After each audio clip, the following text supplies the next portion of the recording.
Hello everyone, and welcome back to my fish room. Today we're going to finish the second half of my fish room tour of critically endangered fish.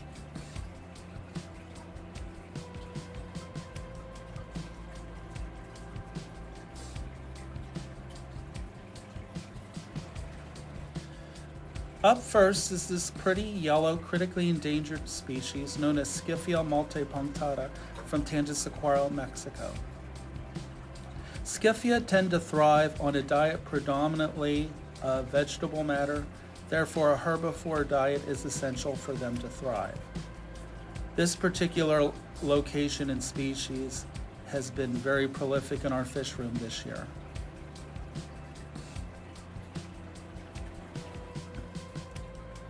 And next we have another location from Scyphia multipunctata. This is Lago de Camaquaro.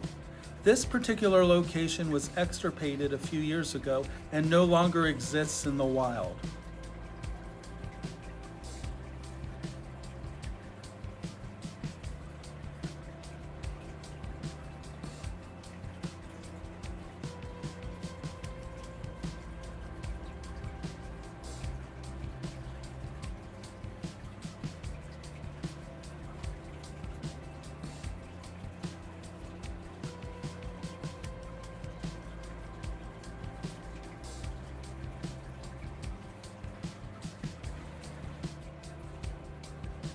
And now I'm excited to share with you one of my newest additions to my Cracodon breeding program of goodeids.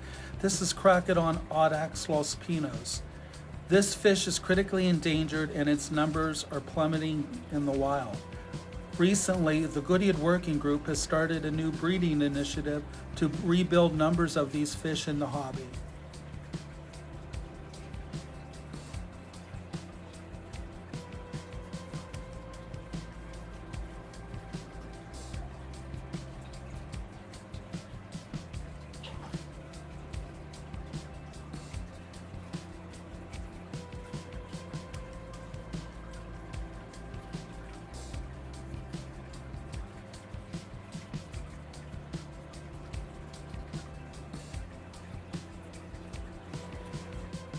And for those of you who may feel that goodeids aren't very colorful, here's a species that might just change your mind.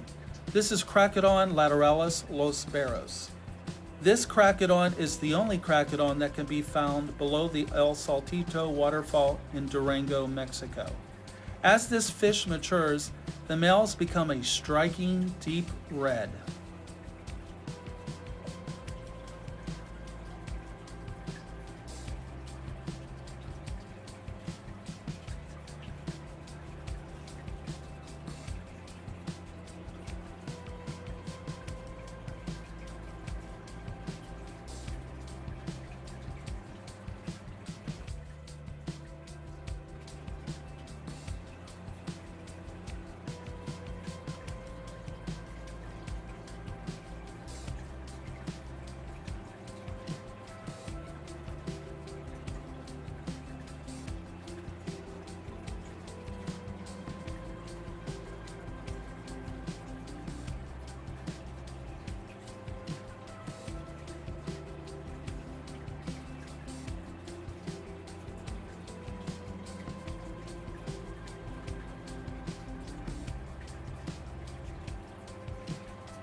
And here is a species that is probably considered the most coveted of all the goodeids. This is Cracodon audax el Tabaso, also known as the Black Prince. With its rich, deep black colored fins and bronze body, this is probably one of the most striking of all the goodeids.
And here we have a species of goodeiid that's not commonly kept in the hobby.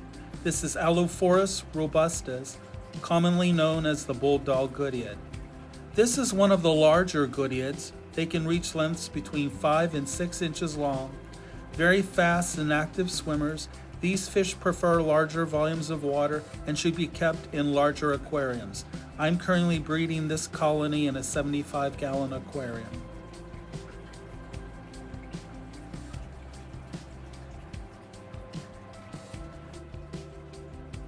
And now I thought I would take a minute to introduce you to one of the 3 of the Eiseni complex species. This is Xenotoca lyonsi from Rio Tamazula. As I've mentioned in past videos, up until 2016, the 3 species of the Eiseni complex were considered one species. It was after DNA testing that they found, in fact, they were 3 separate species. And in my next aquarium is Antinobius toweri from Antiojitas, San Marcos, Mexico. This fish is commonly called the blue-tailed goodeiid. They might not look like much, but as these fish go into breeding season, their tails of the males get a deep, rich powder blue, along with blue flashing on their laterals.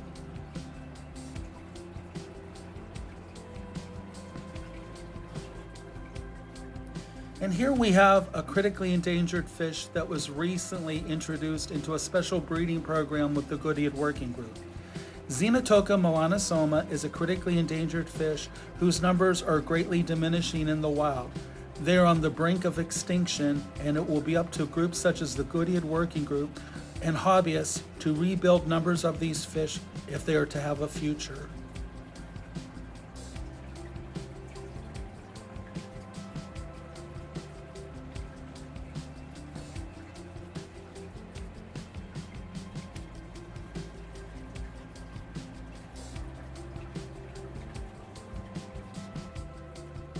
And here is the second in the Eiseni species, Xenotoca doadrioi from San Marcos.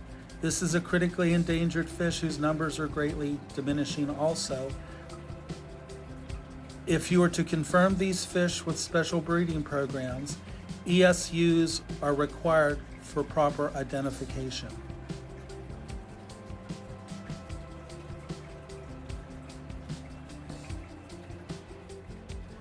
And here we have Zoogeneticus tequila, commonly called the tequila splitfin. Up until 5 years ago, this fish was extinct in the wild. However, recently, a successful reintroduction program brought these fish back to their home waters where they are now breeding and thriving. If you're new to goodeids, Chaplichthys pardalis may be a good choice for you to start. This fish tends to be extremely hardy and have been very prolific in my fish room, and the babies are able to take baby brine shrimp from day one.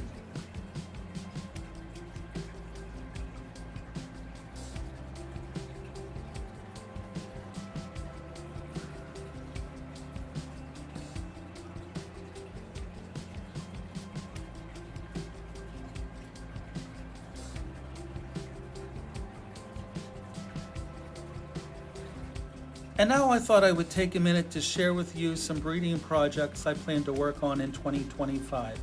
I recently obtained these little pea puffers, and I'm hoping to breed them and provide some young fry for you folks in the near future.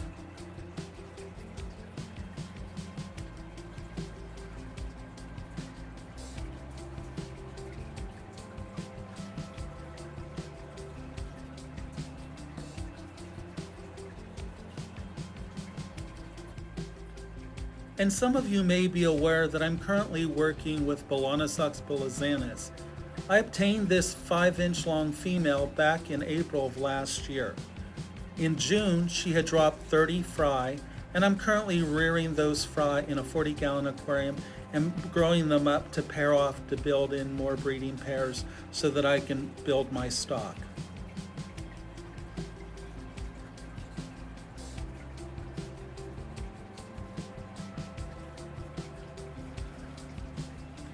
Here are the 7-month-old subadults that I'm currently rearing that have not quite sexed out yet.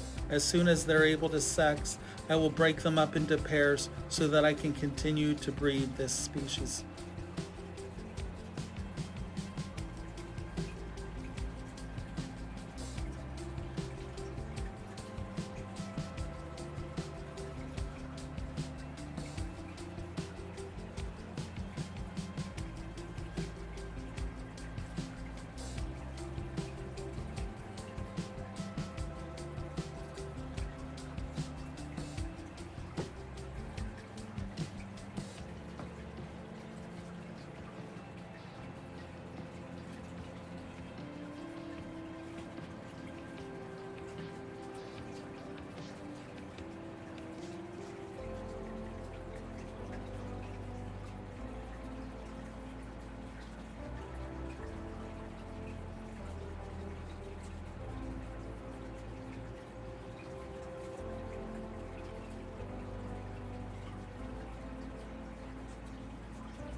And here is one of the last species of cichlids I'm working with in my fish room, Parabiocycla irvini, the blue lip buffalo head.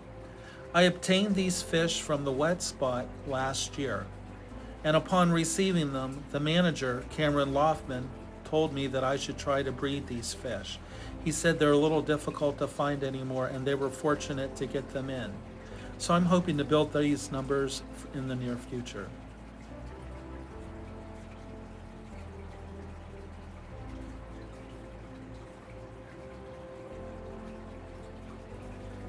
I'm also working with a special species of Corydoras. This is Gastrodermis napoensis.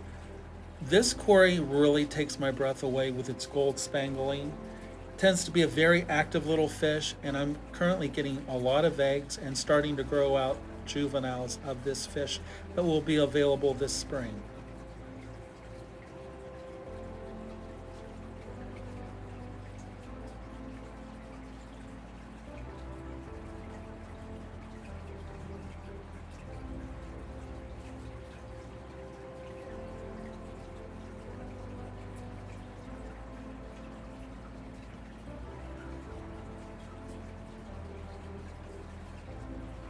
I also have a small breeding colony of Corydoras venezuelas, the orange Venezuelan.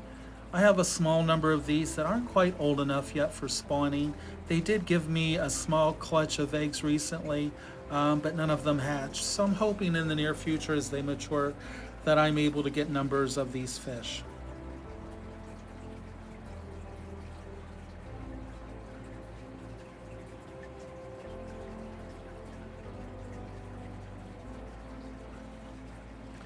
I'm also excited to continue working with this Paleotis cory. These are high fin Paleotis. These fish tend to have a lot of blue in them also. I did get one successful spawn from them so far, and I'm hoping to have more in the upcoming season.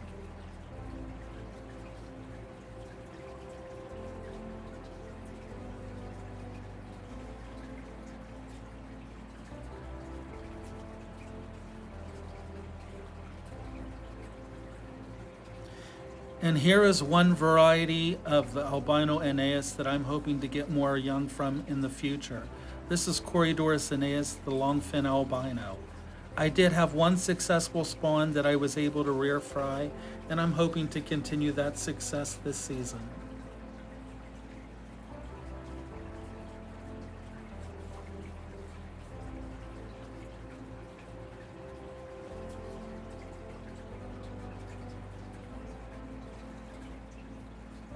So now at the end of our tour, I thought I would share with you my availability list coming for this upcoming spring season in March.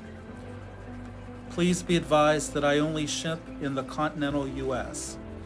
I'll have Scyphia francese, both from Rio Techland and also from Aqualab available.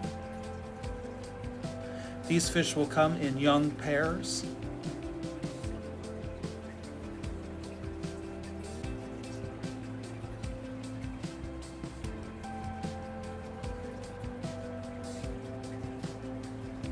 I will also have young pairs of Cracodon lateralis available.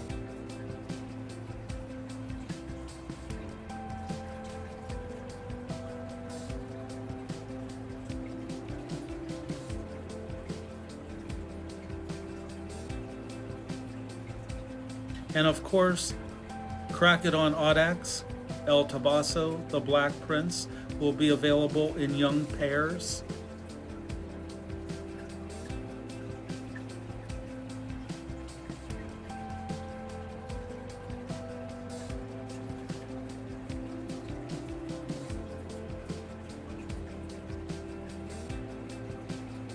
Also, Amica splendens, the butterfly split fin, will come in young juvenile breeder packs and young breeding pairs.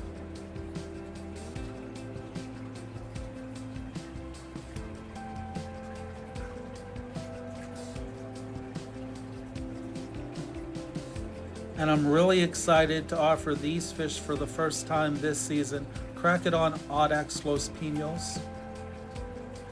These fish will come in young breeding pairs.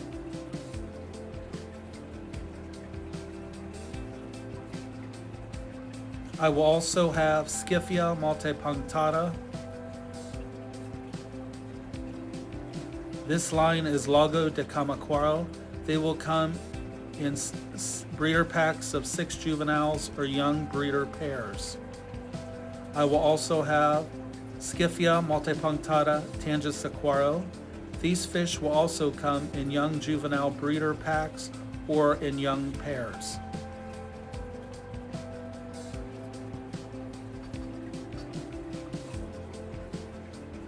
I will have Zoogeneticus tequila, offering them in young breeding pairs.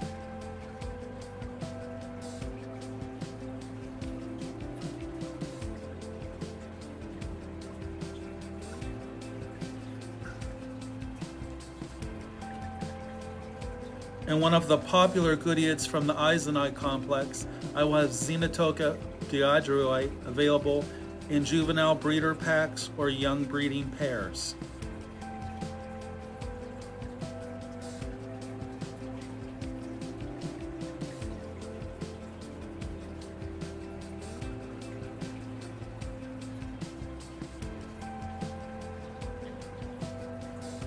As I mentioned, the fish will be available on our website listed at the beginning of March of this season. Please monitor our website for availability.